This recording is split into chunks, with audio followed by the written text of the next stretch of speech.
Fala, fiel! Saudações corintianas, hein, meu povo? Ei, Laia! Vamos começar mais um vídeo aqui no nosso canal, Giro de Notícias, para você ficar por dentro das últimas do nosso Coringão. Dorival segue no comando do Corinthians, não foi demitido ou pediu demissão, porém a pressão está muito grande. Inclusive, membros da organizada da Gaviões da Fiel foram à CT, entraram ali para conversar, para cobrar os jogadores, comissão técnica, falar com o presidente, falar com o Marcelo Paz, enfim. A cobrança e a insatisfação é geral.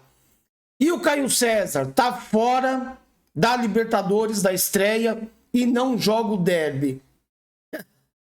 O problema é muito mais grave do que a gente pensa, né? Esse DM do Corinthians e essa preparação física tem que dar explicações. Vamos conversar, vamos trocar uma ideia nesse giro de notícias. Gosta desse conteúdo? Curte, comente, compartilha e não se esquece de se inscrever aqui no nosso canal. Roda a vinheta, produção. Salve o Corinthians, o campeão dos campeões. Bom, é isso aí, né? No oferecimento de Renova Crédito, vamos começar mais um vídeo. Esse momento caótico que o Corinthians vive em 2026, depois de um título de Copa do Brasil, depois de um título de Supercopa, o Corinthians passa por uma grande instabilidade. São 8 jogos sem vencer, uma derrota para o Fluminense por 3-1. E o problema, nesses 8 jogos, 2 paradas para a data FIFA, onde o Corinthians ficou praticamente 10 dias entre alguns dias de folga e outros dias de treinamento. E o clube, pasmem, consegue voltar pior. E isso foi o que aconteceu na última quarta-feira contra o Fluminense. O Corinthians perde, não joga bola e a pressão vai em cima do Dorival.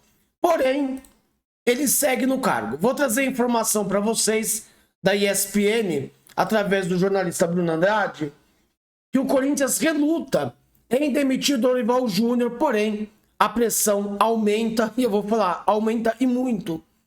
Não há consenso sobre uma demissão e os três pontos pesam para essa leitura.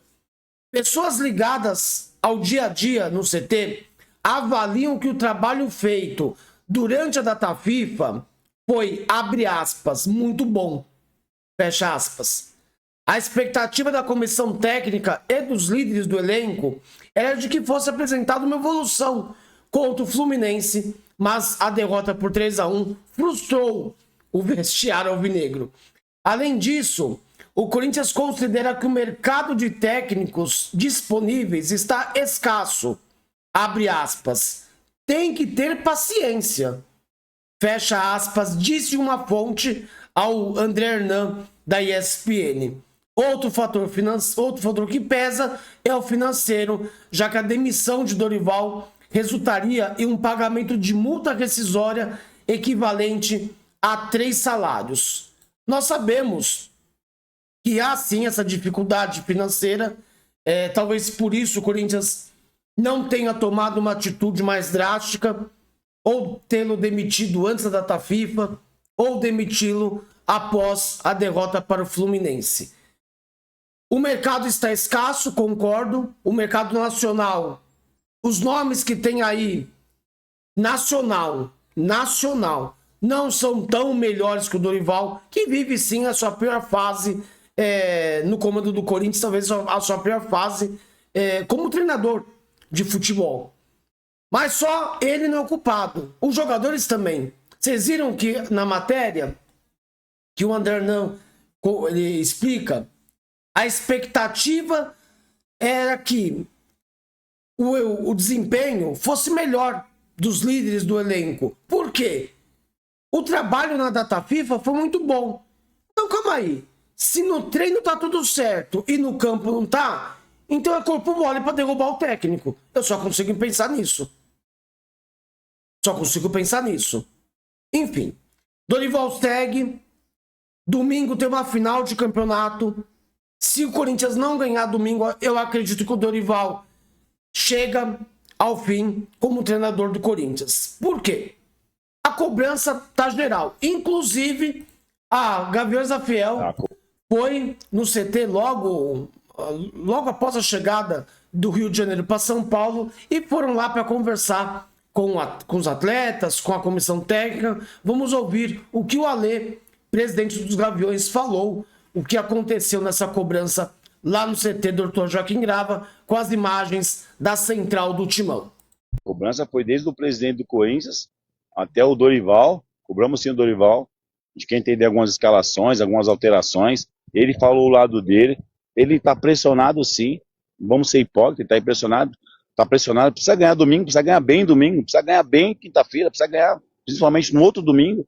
Então a nossa cobrança foi na totalidade, então pegamos todos eles, desde o presidente, Marcelo Paz, que conversamos também com ele para entender todo o planejamento dele, jogadores e enfim. A recepção deles foi positiva aos comentários que vocês trouxeram?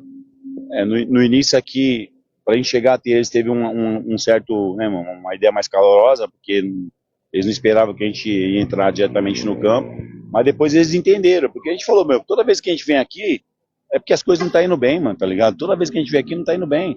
Muitas vezes a gente vem aqui para uma situação de apoio, mas agora é de cobrança, infelizmente. A gente representa 35 milhões de corintianos, e o corintiano quer se sentir representado. Coisa que não está acontecendo, tá ligado? É muito triste para nós jamais queríamos estar aqui. A gente entende que tem torcedor que a gente quer que a gente faça algumas situações mais violentas, né? Vamos ser assim. O Gaviões da Fiel não vai fugir na linha dele. Se tiver que ser uma linha mais incisiva, a gente vai vir sim. Mas a gente está vendo aqui que todo esse problema que está acontecendo, interno, essa limitação nossa no cenário, né, futebolístico, não tem dinheiro para contratar nem nada. É esses caras aí, mano. Que é a torcida. É esses caras aí que nós temos que apoiar. Esses caras que vai com a gente até o final. Nessa situação onde nós estamos vivendo. Aí cabe a nós decidir o que a gente quer. Se a gente vai chutar um balde logo de uma vez, né? Ou se a gente vai apoiar mais uma vez, que é o que mais a gente vem apoiando, né? Fazendo, né? Apoiando. A cobrança. Apoiando. É o que a gente vem fazendo, né? É o que a gente faz. O Dorival agora tá é o checkmate. Ou ele dá um resultado, como eu sempre falo, eu não vou torcer pro Corinthians perder domingo contra o Inter, não vou torcer para perder na estreia da Libertadores, a gente tem que buscar a vitória. Ah, mas eu não gosto do Dorival. A confiança, ele vai ter que reconquistar. Pelo menos eu penso desse jeito. A confiança, o Dorival perdeu do torcedor. Agora de uma grande parte da torcida. Antes tinha um núcleo. Agora uma grande parte perdeu a confiança. Cabe a ele e aos jogadores recuperarem essa confiança. Porém, não para só por aí. Caio César, no oferecimento de Renova Crédito, nossa parceira aqui do nosso canal, para você regularizar o seu nome aí, tá com o nome sujo, entre em contato com a Renova Crédito, link na descrição ou pelo QR Code que está ao lado. Caio César não deve jogar a estreia da Libertadores pelo Corinthians. Segundo informações do Vitor Chicaroli, do GE, Caio César deve seguir como desfalque para as próximas 3 partidas. Não joga contra o Inter, não joga contra o Platense e não joga contra o Palmeiras. Quer dizer, o Caio César, que ficou um mês depois da lesão, quando ele teve no jogo do Campeonato Paulista, se recuperou, pelo menos foi o que foi passado para nós, jogou bem contra o Santos, saiu por cansaço, mas apanhou, tomou pancada, e depois disso, acabou. Ele não joga contra a Chape, ele não joga contra o Coritiba, ele não joga contra o Santos, ele não joga contra o Flamengo, perdão, aí agora não joga contra o Fluminense, e nos próximos 3 jogos, eu venho falando para vocês, o problema não é o Guinegão, o Memphis, o Caio César, o problema é a preparação física, alguma coisa tá acontecendo. O problema é que o departamento médico não é normal. Não é normal. O Caio César, de 21, 22 anos, não conseguiu jogar. Colocaram ele no sacrifício contra o Santos. Erraram. A comissão técnica, o departamento físico, o departamento médico tem que dar explicações. Ou o Marcelo Paz tem que dar explicação, porque não é normal várias lesões acontecendo, principalmente com o ataque do Corinthians. E é isso. Vamos estar pressionado na tabela. A pressão também existe. O Corinthians está a 3 pontos do rebaixamento. Pega o Inter domingo num jogo de 6 pontos. Ingredientes não faltam para a próxima rodada do Coringão. Pro bem ou pro mal, ingredientes não faltam. Galera, obrigado a você que assistiu esse vídeo. Deixa aqui a sua opinião, deixa o seu comentário e não esqueça, se você está precisando limpar o seu nome no SPC, no Serasa, ou conhece alguém, algum amigo, alguém da família que está passando por essa dificuldade, indique a Renova Crédito, tá bom? Pega o link, compartilha lá no grupo, compartilha com o seu amigo, tenho certeza que você vai ajudá-lo a limpar o nome. Eu vou ficando por aqui, nos vemos no próximo vídeo ou numa próxima live. Até a próxima e vai Corinthians. Tchau.